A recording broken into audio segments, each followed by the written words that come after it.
ఈరోజు చందానగర్లోని సుప్రజా హోటల్లో 33 మంది జిల్లా అధ్యక్షులు 33 మంది ఇన్ఛార్జీలది ఒకరోజు శిక్షణా శిబిరం జరగడం జరిగింది.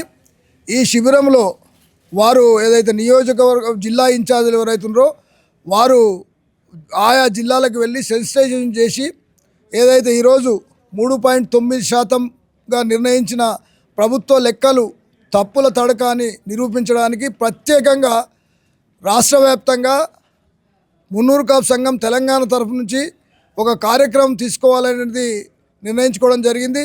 అది యుద్ధ ప్రాతిపదికన ముందుకు సాగడం జరుగుతూ ఉంటుంది.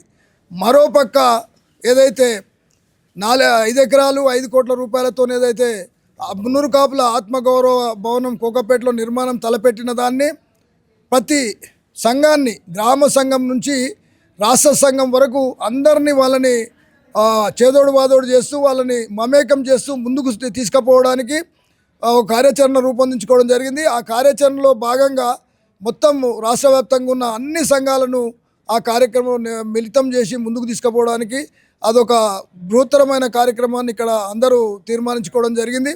అదేవిధంగా గ్రామ స్థాయి నుంచి మండల స్థాయి నుంచి జిల్లా స్థాయి నుంచి రాష్ట్ర స్థాయి వరకు ఒక చైన్ లింక్ నెట్వర్క్ను ఏర్పాటు చేసుకోవడానికి వితిన్ షార్ట్ పీరియడ్లో ఈరోజు 24 తారీఖు అయితే ఫస్ట్ వీక్లో రాష్ట్ర కార్యవర్గం జరిగే కన్నా ముందే అన్ని జిల్లాలలో ఇన్ఛార్జీలు వెళ్ళి సమావేశాలు నిర్వహించుకొని ఆ ఫీడ్బ్యాక్ని రాష్ట్ర కార్యవర్గంలో పెడితే రాష్ట్ర కార్యవర్గంలో ప్రధాన కార్యదర్శి కానీ ట్రెజరర్ కానీ మొత్తం సభ్యులందరూ కూర్చొని చర్చించి ఫర్దర్ కార్యక్రమం ఏదైతుందో జిల్లాలలో 10 జిల్లాలు ఉమ్మడి జిల్లాలలో ఈ ఆత్మగౌరవ భవన నిర్మాణానికి సదస్సులు జరగబోతూ ఉన్నాయి.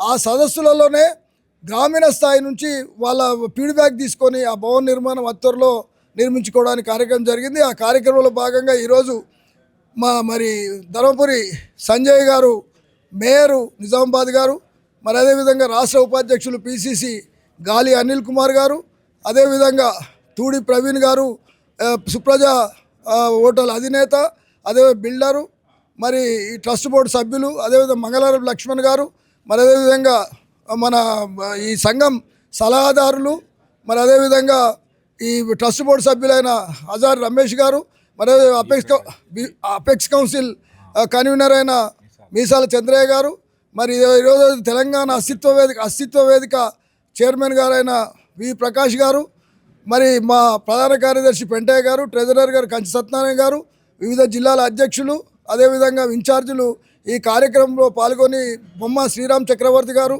మరి ఇంకా చాలామంది ముఖ్య వక్తలు పాల్గొని వారికి ఒక ఉద్దీపన రకంగా మాట్లాడి వారందరినీ చైతన్యవంతం చేస్తూ త్వరలోనే మరి ఏదైతే నిర్ణయం చేయబోతా ఉన్నాం అది కూడా ఏదైతే పటేల్ నామకరణ మహోత్సవం చేయాలని జిమ్ఖానా గ్రౌండ్స్లో 10 లక్షల మందితోని ఒక సభని మున్నూరు కాపుల సభ నిర్వహించాలనే ఆలోచనతో కూడా ఆలోచన జరుగుతూ ఉన్నాయి. వీటన్నిటికీ ఈ శిక్షణా శిబిరం ఒక దిక్చూచి మాదిరిగా తయారైందని చెప్తా ఉన్నాం. ఖచ్చితంగా రాబోయే రోజులలో మున్నూరు కాపుల చైతన్యవంతం చేస్తూ ముందుకు సాగుతామని తెలియజేస్తాం. జై మున్నూరు కాపు.